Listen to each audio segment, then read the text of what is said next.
The night began with a sentence that cut sharper than the winter wind outside the shelter doors, a sentence that carried judgment, challenge, and something cruelly amused all at once, and it echoed in his chest long after it was said.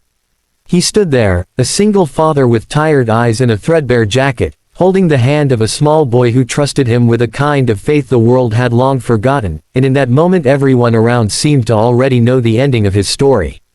They believed he would fail before dawn. They believed he would fold. They believed he would not last the night. If stories about quiet strength, unexpected courage, and second chances matter to you, take a moment right now to like, comment, share, and subscribe to the channel, because sometimes the softest stories carry the loudest truths. He had not planned to be here. No one ever planned to be a widower by 32, or to learn how to braid hair from online videos at 2 in the morning, or to memorize the sound of their child's breathing because sleep only came when fear didn't. Life had dragged him here inch by inch, loss by loss, until he was standing under flickering lights in a city-run transitional housing facility, filling out forms with a pen that barely worked, while his son leaned against his leg, already half asleep. The challenge that had been thrown at him was not about pride or bravado, but survival. The building was known for chewing people up. The nights were long, the rules strict, the beds hard, and the staff hardened by years of disappointment. Many didn't last a night. Most didn't last a week. The woman who ran intake had seen thousands like him, or at least she thought she had. She saw the slumped shoulders, the careful politeness, the way he avoided eye contact as if apologizing for taking up space. What she didn't see was the years he had spent learning how to endure silence after his wife's laughter vanished from their apartment forever. She didn't see the nights he held his son through fevers with no money for a doctor, whispering promises he wasn't sure he could keep. She didn't see how he had already survived things far darker than a shelter night.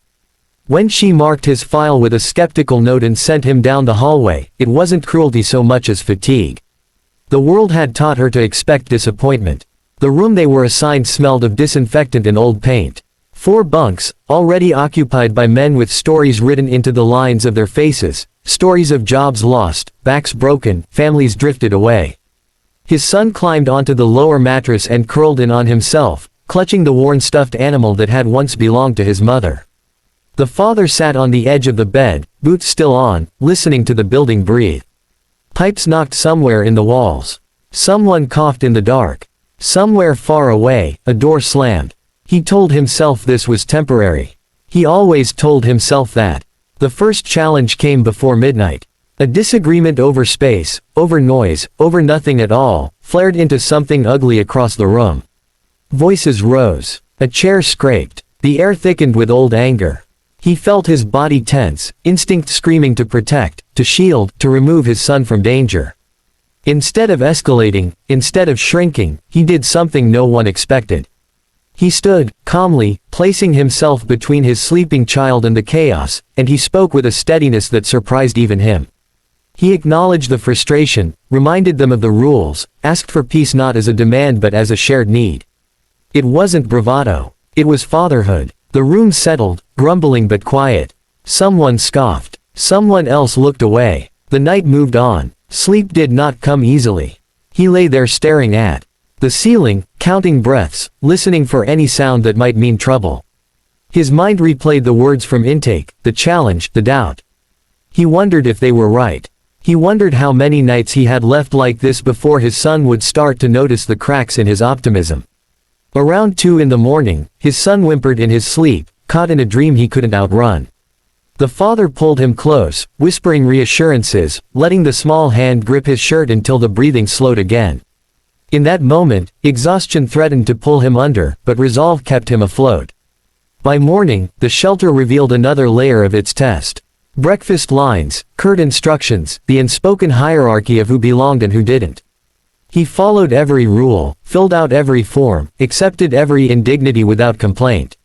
When his son spilled juice, he cleaned it himself. When someone mocked him for carrying a backpack decorated with childish patches, he ignored it.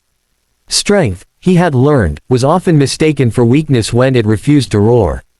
The staff watched him with quiet curiosity, waiting for the slip, the outburst, the excuse to say they were right. Days passed, then weeks. He took the first job he could find, cleaning offices at night while a volunteer watched his son.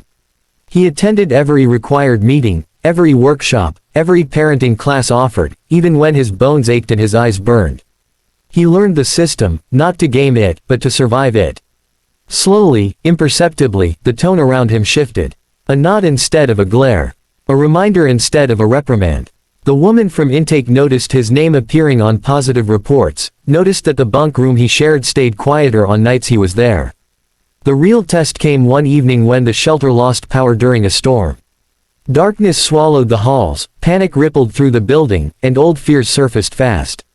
Children cried, tempers flared, staff scrambled. In the confusion, his son was separated from him, lost in the crowd. Fear like ice flooded his veins. He pushed through bodies, calling out, heart hammering, refusing to let panic win. He found his son huddled near the stairwell, terrified but unharmed, and without thinking, he scooped him up and began to sing softly, a song his wife used to hum on rainy nights.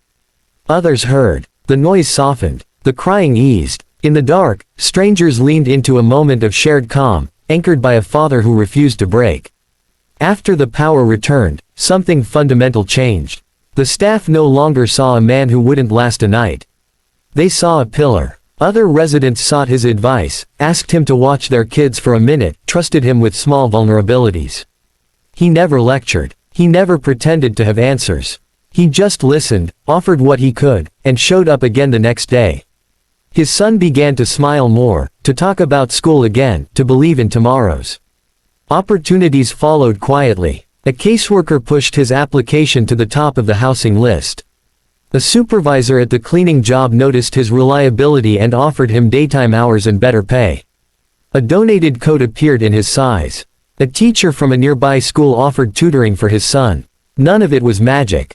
All of it was earned, inch by inch, night by night. The day they handed him the keys to a small apartment, he stood alone in the empty living room and let himself cry for the first time in years. Not loud, not dramatic, just a release of everything he had carried. His son ran from room to room, laughing, claiming corners as if they were kingdoms. The shelter faded into memory, but the lesson stayed carved into him. He had lasted the night. He had lasted many nights. He had become something stronger than anyone expected. Just before the ending of this story, take a second to comment below and tell us what moment hit you the hardest, because your words might be the encouragement someone else needs tonight. On their first evening in the new place, as city lights flickered through the window, he cooked a simple meal and tucked his son into a real bed. He sat beside him until sleep came, then turned off the light and stood in the quiet, feeling the weight of the past loosen its grip. The sentence that once haunted him no longer held power.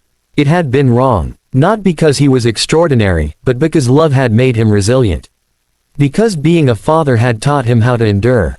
If this story touched your heart, if it reminded you that quiet strength can outlast the loudest doubt, please like, share, and engage with this video, because every click helps stories like this reach someone who needs to believe they can make it through the night too.